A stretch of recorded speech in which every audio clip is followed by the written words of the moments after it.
OBR obviously released the forecast early. We've now seen Richard Hughes resign, and he's taken responsibility for that inadvertent leak of information. But, Chancellor, does the resignation of Mr Hughes show that when organisations do leak, either advertently or inadvertently, market-sensitive information, that the honourable course of action in that case is for leaders of those organisations to resign? MPs have launched an inquiry into the role and performance of the Office for Budget Responsibility. The All-Party Commons Treasury Committee will spend until the end of next month investigating the independent agency's forecasting performance and impartiality. The panel will consider whether reforms are needed 15 years after the OBR was set up by George Osborne when he was Tory Chancellor. MPs on the committee are understood to be concerned after a row broke out between the OBR and the Chancellor, Rachel Reeves, over budget briefings.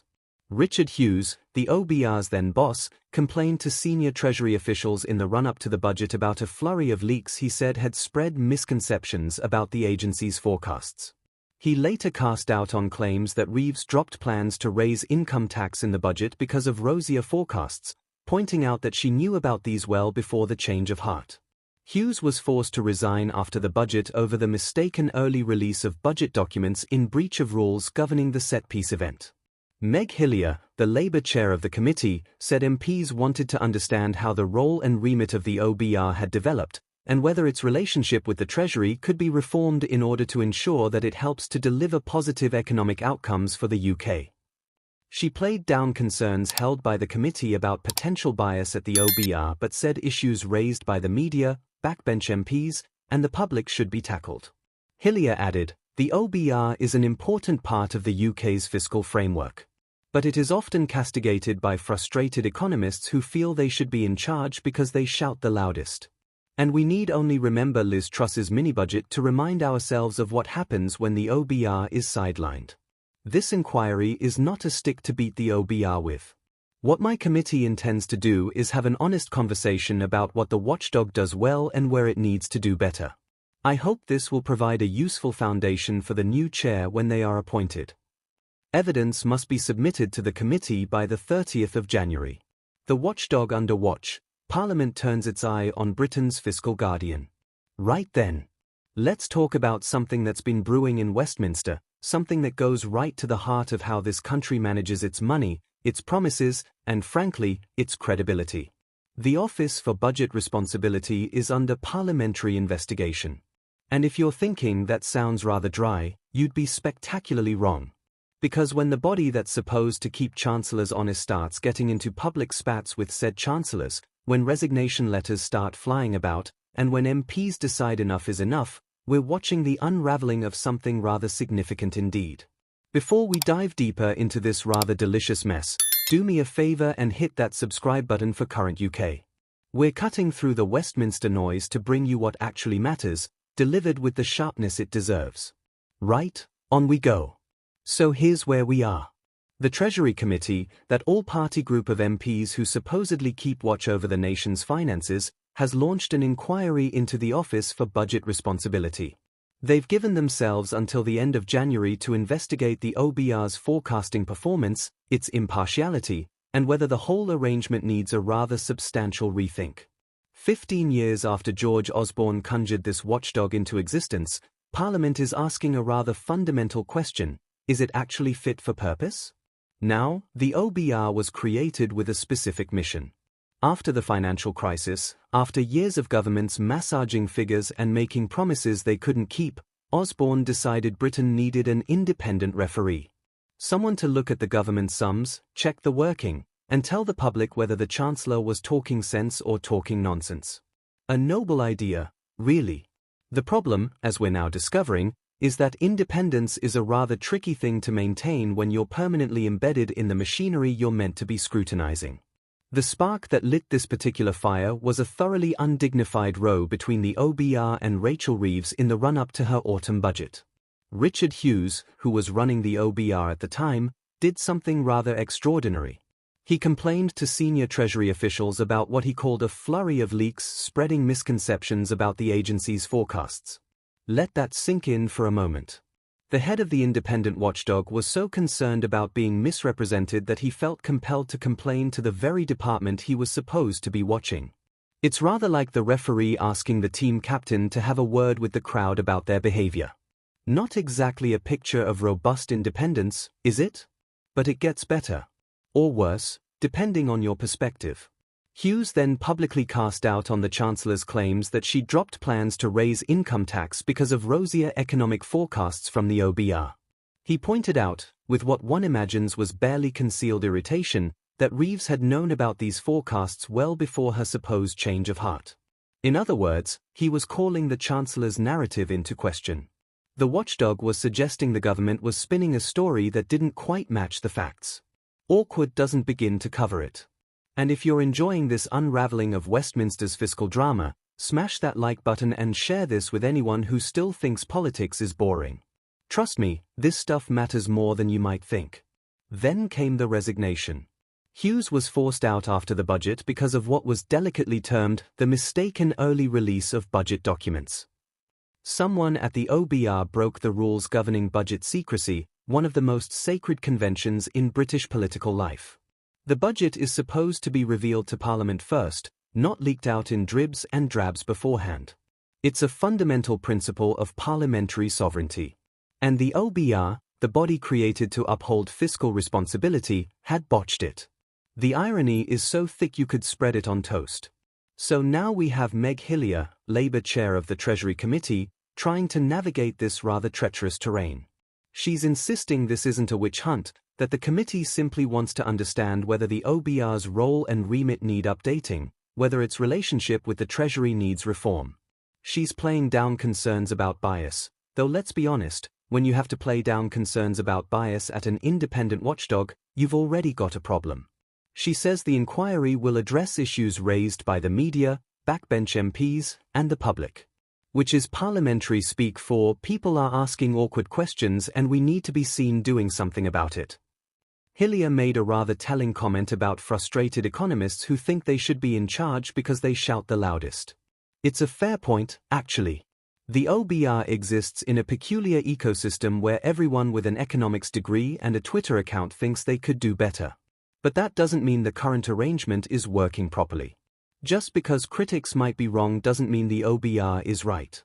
And then she dropped the Liz Truss bomb. We need only remember Liz Truss's mini-budget to remind ourselves of what happens when the OBR is sidelined. Absolutely devastating, and entirely accurate. When Truss and Kwasi Kwarteng decided they knew better than the OBR, when they refused to let the watchdog check their sums, the markets revolted, the pound collapsed, and mortgage rates went through the roof.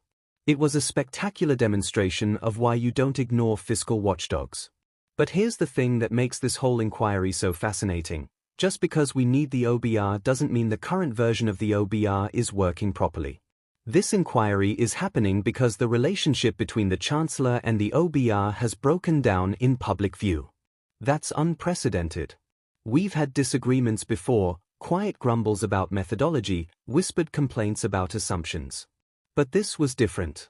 This was open warfare, played out in briefings and counter-briefings, in complaint letters and public contradictions. When the machinery of fiscal oversight starts creaking and grinding this loudly, something has gone seriously wrong. The Treasury Committee wants evidence submitted by the 30th of January. They're asking fundamental questions about how the OBR has evolved since Osborne created it in 2010. Has it become too close to the Treasury? Has it drifted too far away?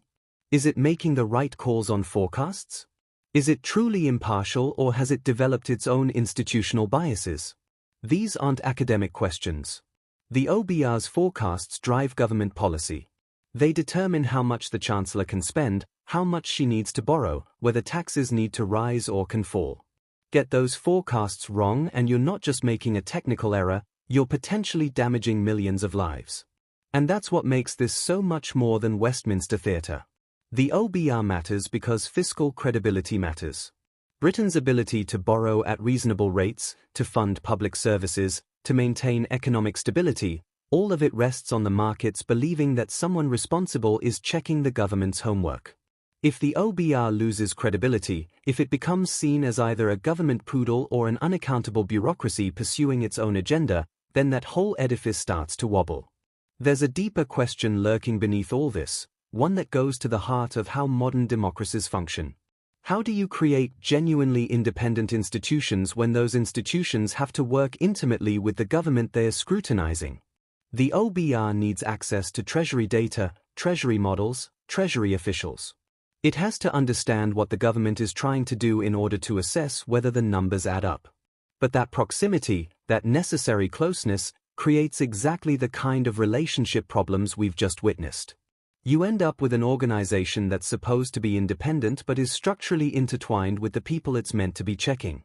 Right, if you've stuck with me this far and you're starting to see why this matters, do me a kindness and subscribe to Current UK. We're building something here, a channel that treats you like the intelligent person you are, that doesn't dumb down the politics that shapes your life. Hit that button.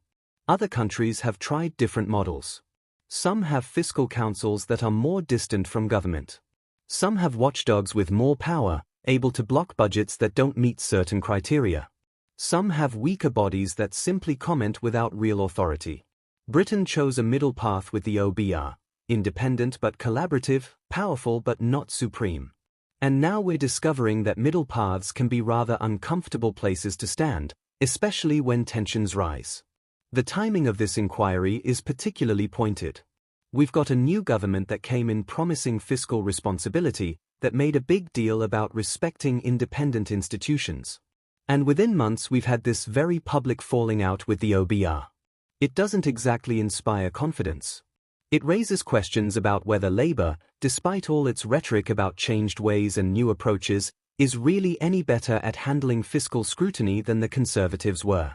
Different government, same old problems with being told uncomfortable truths by independent bodies. What happens next matters enormously. If the committee recommends substantial reforms, if Parliament decides the OBR needs more independence or different powers or a completely restructured relationship with the Treasury, that could reshape British fiscal policy for decades. But if this inquiry turns out to be just a parliamentary exercise in looking busy, if it produces a bland report that changes nothing substantial, then we'll be back here in a few years having exactly the same arguments. The dysfunction won't have been addressed, merely postponed. And whoever becomes the new chair of the OBR is walking into an absolute minefield.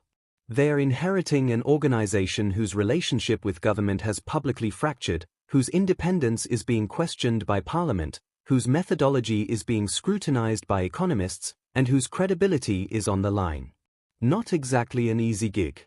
They'll need to rebuild trust with the Treasury while maintaining independence, satisfy parliamentary concerns while doing their actual job, and somehow restore confidence that the OBR's forecasts are both technically sound and genuinely impartial.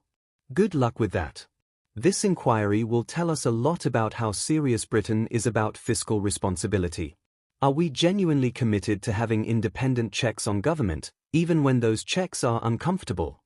Or do we just want the appearance of oversight, the comforting fiction of a watchdog that barks but never bites? The answer will shape not just the OBR but Britain's entire approach to managing public money. And in a country with debt levels this high, with public services this stretched, with economic challenges this severe, how we manage public money isn't some technical detail. It's everything. So keep watching Current UK for the developments on this one.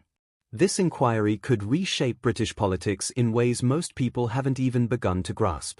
Subscribe, stay informed, and we'll keep cutting through the noise together. Because understanding how power actually works in this country, that's not optional anymore. That's essential.